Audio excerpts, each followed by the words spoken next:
11 games into this season. What do we make of it? Jeff Passan of ESPN, brought to you by your Western Washington Toyota dealers, joining us now as he does every Tuesday at 8:30. Good morning, Jeff.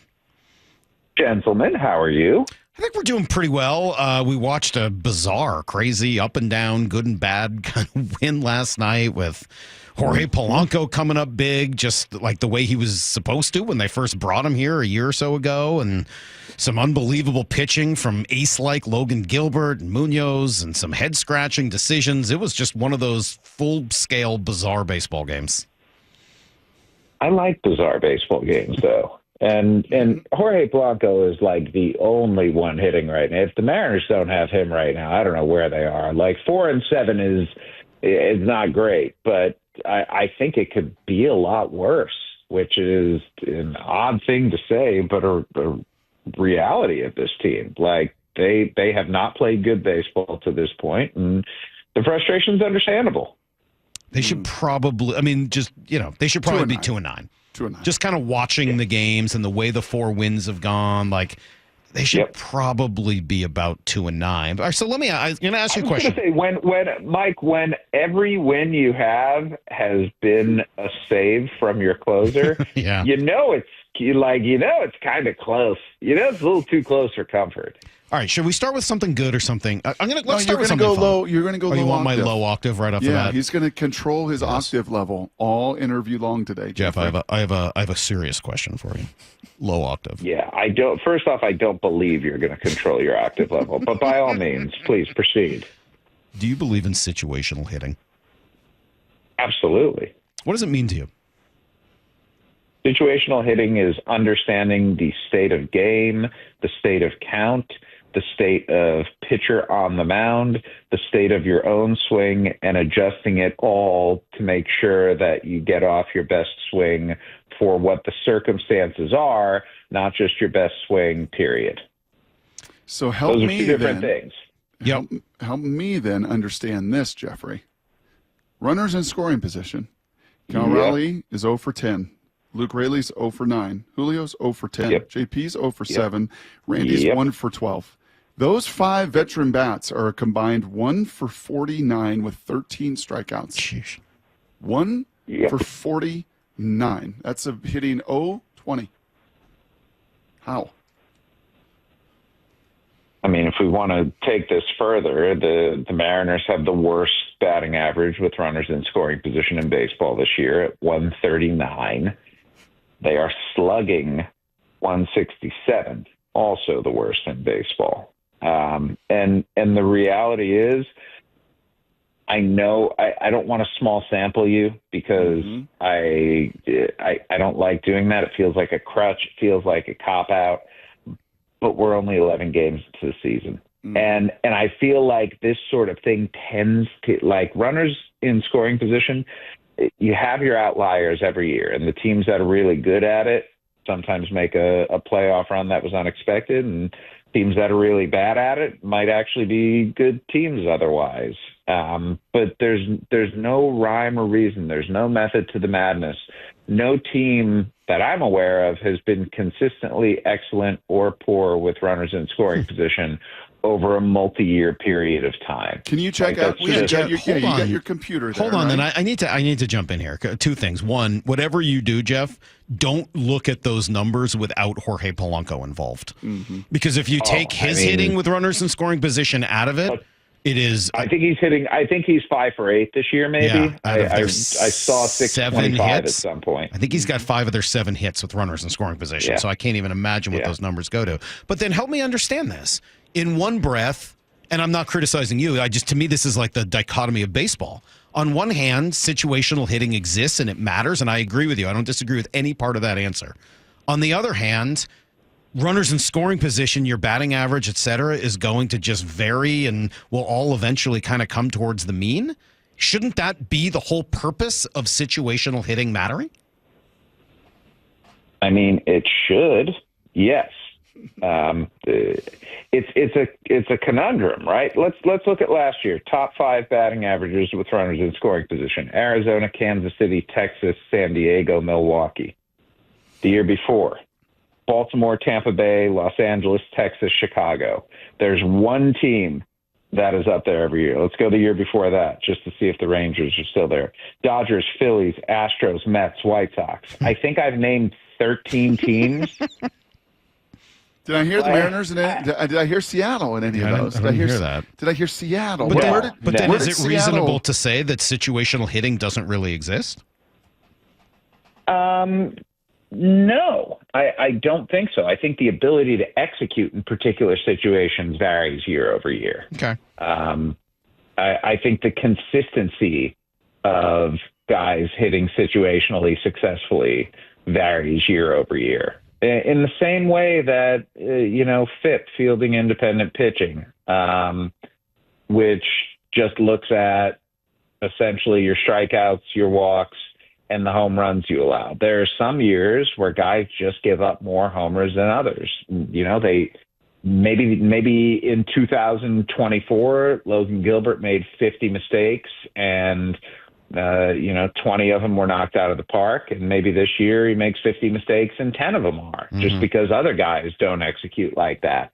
It's just the variance of baseball is its beauty, I think. And I don't know that this is going to be a year where the Mariners with runners in scoring position are historically atrocious.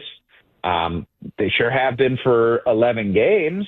And that's the sort of thing where it comes back to coaching, right? And it comes back to just an extreme emphasis on, hey, we need to understand jobs that need to get done, and we need to go out and execute. And they have not been able to do it at this point. I mean, we talked about strikeouts last week. The strikeouts are down, and that's a nice thing to see. But if you can't come through when it matters, then it doesn't matter.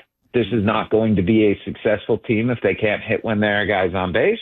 And this is not going to be a successful team if their pitching isn't their guiding light, which it hasn't been so far. That's a great line, by the way, Jeff. If you can't come through when it matters, then it doesn't matter. That's really well said. Is that the first time you've ever said that, or is that like something you've said? Is that like a Jeff Passanism? No, that was on the fly. Wow. Honestly. It's well done, Jeffrey. You're like well Yogi done. Berra. You got that computer pulled up in front of you, as I know you do every time you chat with us every Tuesday during the baseball season, and we love it.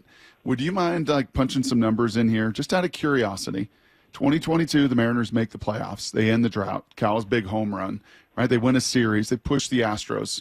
Where did the Mariners finish with runners in scoring position in 22? And then the last 2 years where they missed the playoffs, obviously, by a game and make some wholesale changes after last season with staff and everything else. Where were they, just out of curiosity, in 2022 as a collective team, and then over the last 2 years? In 2022, their batting average was 249 and ranked 17th. But if you look at overall offense, and I'm doing that by weighted runs created plus, with runners in scoring position, that includes getting on base, that includes slugging percentage. Their WRC plus was 122, which was fourth in Major League Baseball, Brock. Wow. So I feel like your premise has some teeth to it here. Okay. Batting average in 2023, the Mariners batted 247 with runners in scoring position. That was 20th in MLB. Their WRC plus was 107. That was 10th. So not bad, not great. 2024 batting average. Oh, God, I got to scroll down here. 238, 23rd in MLB. But again, WRC plus, it likes them because they walk, right? And that was 112, which again was 10th in baseball. But I think WRC plus, I feel dumb for using that in this situation because honestly, while I love walks, when you got runners in scoring position, I want hits. I want guys to put the ball in play. I want them to drive runs in. And that's something that this organization, you look last year, it's interesting. When sorted by WRC plus, it also sorts with slugging, right? And the Diamondbacks were number one with a 487 slug. You look at all the teams, the top 17 teams in baseball last year, in terms of WRC plus with runners in scoring position, top 17 teams all had slugging percentages 16 of the 17 teams had slugging percentages over 400. The only team up there with a slugging percentage under 400 was the Mariners at 383. So not only were they not getting hits last year, they weren't really impacting the ball all that much when they did. And it's the kind of thing that if it stands over a full season, guys, will absolutely kill a team. It's also the kind of thing that I feel like is going to even itself out sooner than later. And it wouldn't surprise me to see the Mariners. I don't know if it's going to happen this week. I don't know if it's going to happen next week. But it would not surprise me to see the Seattle Mariners go on a run because they start getting a little bit better luck in those situations. The average on balls in play with runners in scoring position this year is 175, I believe. It's not good, and that is definitely going to get higher. But I look at this team, and I don't know. I just feel like they got a run in them coming up, and it would be a pretty good time to have it with 2 more games against the Astros and then 3 against the first place Texas Rangers, who, by the way, have had an even worse offense than the Mariners have this year. They've just, they've managed to make it happen in spite of that. Yeah. So one of the other interesting things that's kind of come up here in the last, maybe week is some of the depth concerns around this roster. George Kirby goes down. Hancock has an issue. They send him down. Some question marks about that. Luis F. Castillo comes up. He pitches in a weird spot, doesn't give them a lot of. All of a sudden, bullpen depth is an issue. Victor Robles makes an unbelievable play the other day. I'm sure you saw the highlight, but unfortunately crashes into a netting that is 320 feet away from home plate, which is just insane to me, but whatever. And ends up, now he's going to miss some time. And the decision on who to bring up afterwards is like, there's not a lot of great ones because of the roster construction and who they've got at AAA. So I guess my question is, how many other teams are in that same spot? If you look around Major League Baseball, what does depth look like, whether it's at the back of rosters or AAA? How many teams can handle losing George Kirby and Victor Robles? Half dozen, maybe. Depth is hard, man. And depth, the best kind of depth comes from the draft and from international amateur free agent signings. That's when your team is well run. When you have the injury bug hits like this, and all of a sudden you can go to guys who have come up through your system, not just 4A guys who you sign in order to have depth, but actual impact type guys. And I think the Mariners are a year away from having that at the big league level, right? If we look at, I don't mean to, be the anti-wet blanket here and turn things positive, but I look at the Everett roster this year. Dry blanket, fluffy, extra warm. My goodness, like having in the same lineup Colt Emerson and Johnny Farmelo and Michael Arroyo and Laz Montez, and then in the rotation having Senja. Everett might be the best team in the minor leagues this year. And if you get abhorred by watching the major league roster, then maybe go out to the suburbs because you're going to see good baseball there too. But I think the point is these guys, if they succeed this year, are going to be at AA next year with Emerson potentially, ascending even quicker.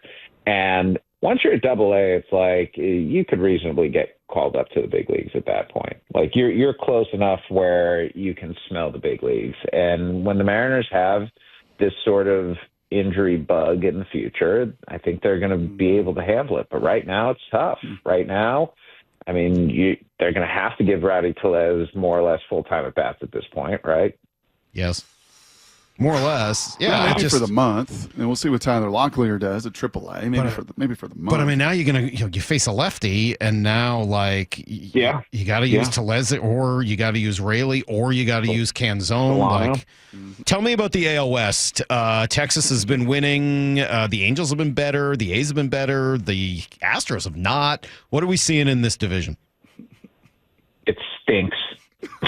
It's just not a good division. We have hot takes coming out this week. I think it's running tomorrow on ESPN.com, And here's how bad the AL West is. One of my colleagues is picking the Angels to win the division. Which colleague is that? We might need to talk to them. That doesn't sound right. Well, this is hot takes, and we're kind of like trying to trend towards spicy in this situation. Mine is quite spicy, but doesn't necessarily look it. But I'll say this: I feel like the Angels winning the American League West is like a ghost pepper level of spicy. It's like Carolina Reaper, man.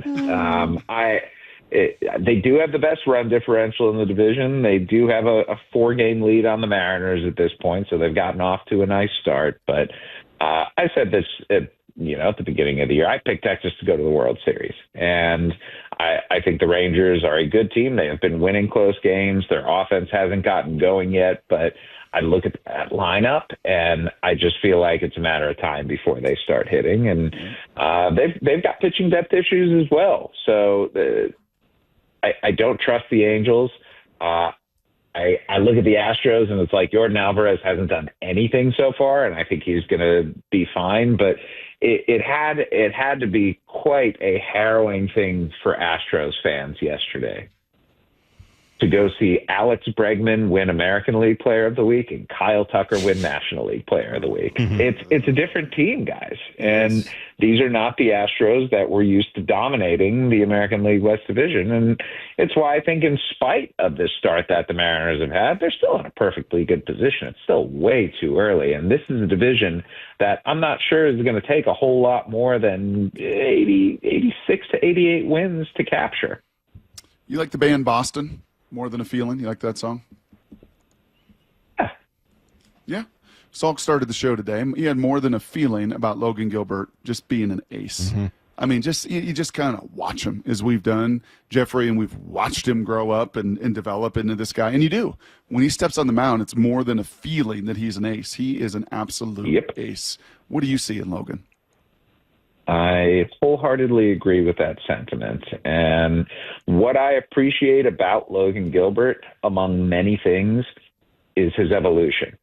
When he got drafted, the idea was that his floor is going to be like an innings-eating starter. And that he, regardless of how he evolves, he's going to throw 175-plus innings every year, and it's going to be at least decent. But at least decent was not enough for him. His capacity to learn and his desire to better himself is what has made him into the pitcher that he is now. And it would not in any way, guys, shock me to see Logan Gilbert start the All-Star game for the American League this year. That's how good I think he is. He will get Cy Young votes this year as long as he's healthy, and I think there's a real chance that he could win it. He's one of the best pitchers in baseball, and it's a cool thing to see. And I love his whole mentality. I have been gifted this 6'6", 220-pound frame, and I've been gifted the ability to spin the ball and have touch on off-speed pitches. And I'm not just going to rest on my laurels with what I've got right now. I can get better, so it's my duty to go out and get better, and that's exactly what he's done. How do you define an ace? Are there specific qualities that you use to define the difference between a number one pitcher and a true ace? Oh, boy. I mean, I've spent a lot of time talking about this with my buddy Andy McCullough, who works at The Athletic. And Andy literally, ranks the aces every year. And this used to be, before they started doing it at The Athletic, this was something that we did, over beers during spring training. Who's an actual ace? What is an actual ace? The definition has just changed so much over time. To me, though, an ace is somebody who throws 200-plus high-quality innings every year. If you're in the consistent 200-plus innings, sub-3 ERA, you are up for acehood. But consistency, to me, is what really defines it. You need to do this year after year after year after year. I'm not going to call Paul Skeens an ace yet because I haven't seen it over enough time. There's just not enough bulk there. After this year, if he does what he did last year with the same or with 75% more innings, then yeah, Paul Skeens is an ace at that point. But I think it is a combination of bulk and quality, and I think it's extraordinarily rare in this game. And I mean, who's on your guys' list of aces? It's a great question. Who's an ace? I was thinking more about just qualities. I don't know exactly who fits all of them, but I like your definition. It's not necessarily the one I would have used. I think it makes perfect sense. I was kind of thinking about it in terms of Logan and some of the qualities that made me call him that. And, there's obviously a stuff element. There's a presence element. There's swagger. There's confidence. Yep. Obviously, there's got to be results. There's got to be, I think, some level of intimidation to the other team where, like, they know he's coming. And that's why I think I would put Paul Skeens in there. And then also the ability to do, like, what the situation calls for. Like, do I need to go 7 innings today and save my bullpen? Okay. Do you need me to strike out 10 and be a stopper today? Okay. Like, I'm just going to take the ball and do exactly what this team needs. I don't know how many players fit that description, and it's a lot more subjective than yours. But I don't know. Those were the things that kind of jumped out to me. I think those are all very reasonable, and it's why it's a fun conversation. Yeah. Because ace means something different to everyone. We're not going to have the guys who are throwing 230 plus innings anymore. Like, that's not realistic. There were 4 pitchers last year in Major League Baseball who even reached the 200 inning threshold. And you know who was at the top of that list? Mr. Logan. That's exactly right. And Seth Lugo, not an ace. Logan Webb, not a very good, like a number 1 starter in that most teams he pitches for, he's going to be at the top of the rotation. I would say he's a very good number 2. Zach Wheeler to me is the guy. Like year after year. Ace. Ace. He's an ace. But beyond him, and I'm just looking at innings now. How about this for a quick definition? Because we got to run, you got to run as well. How about this for a quick definition? An ace is a guy that you absolutely want starting twice in a 5-game series, 3 times in a 7-game series. Yep. Like, that's an ace. And if you've got it, then you feel like you're going to win that series. Yep. I think that's right. That's going to be my new definition. Thought about it on the fly. I think Passan's been an ace today. Yeah, you have been, Jeff. And that's as good as you've ever been. And I kept my octave range very even today. Yep. You did. I was expecting so much more from you, honestly. Yeah. So I appreciate you holding back. Let's see how this series in the Texas series Michael. Have a great Tuesday, Jeff. God bless Jeffrey. you. We'll see you next week. There is Jeff Passan, our friend from ESPN, joins us every